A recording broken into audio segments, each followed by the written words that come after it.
В нынешнюю субботу в православной церкви совершают память отцов всех Вселенских соборов. Но мы все прекрасно помним так называемую первосвященническую молитву нашего Господа и Спасителя Иисуса Христа, собравшись с учениками за Тайной вечерей, буквально за несколько часов до того, как ему быть арестованному, Спаситель эту молитву произносит.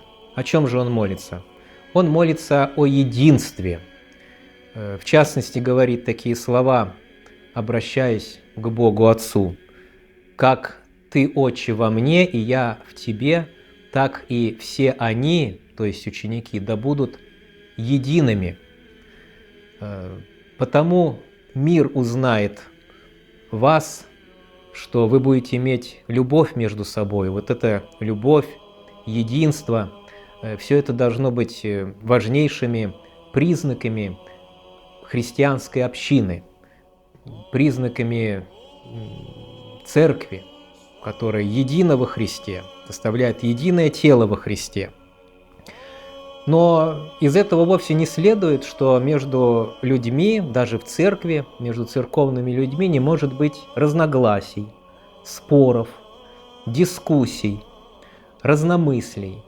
А об этом тоже, кстати, говорит Священное Писание устами святого апостола Павла: «Надлежит быть разномыслием между вами». И мы можем предполагать, что уже в первые дни после того, как Господь Иисус Христос вознесся от земли на небо, такие разномыслия появились в церкви, и споры тоже происходили. В этих спорах и дискуссиях не может быть ничего греховного. Они нужны для того, чтобы лучше сформулировать истину. А что же тогда греховно?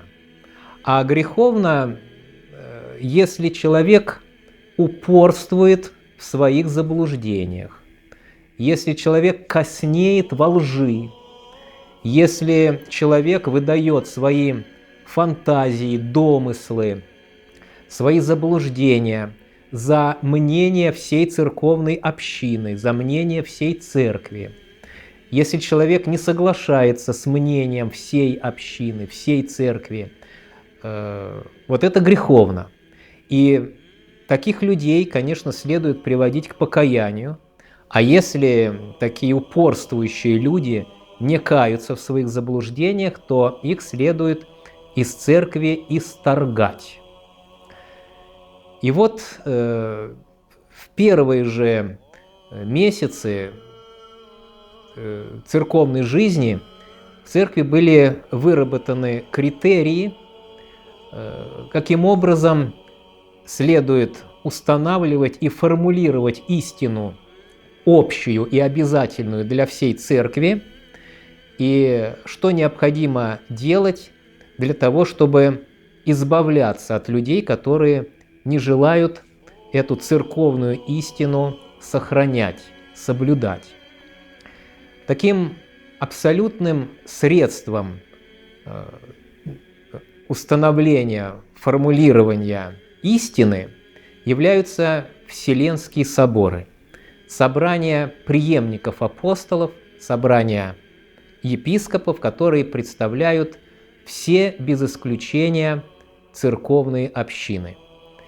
Эпоха Вселенских соборов обнимает собой с IV по VIII век. Всего насчитывалось 7 Вселенских соборов. И каждый Вселенский собор был ознаменован принятием важнейших решений. На Вселенских соборах были зафиксированы письменно те истины веры, которые в неизменном виде в церкви сохранялись всегда, повсеместно и всеми последователями. Если говорить о Первом Вселенском соборе, то на нем был составлен символ веры, молитву, которую все мы прекрасно знаем. На нем была побеждена первая ересь, лжеучение, которое охватило значительное число членов церкви, арианская ересь, ариане унижали Бога Сына, достоинство Бога Сына по сравнению с Богом Отцом. И были приняты ряд других важных решений, которые касались устроения церковной жизни. Каждый новый церковный собор, как правило, подтверждал решения предыдущих соборов. И на основании этой последовательности организационных решений скоро стало ясно, какие же соборы должны иметь по-настоящему непререкаемый абсолютный авторитет. Вот эти 7 соборов и были названы со временем Вселенскими соборами.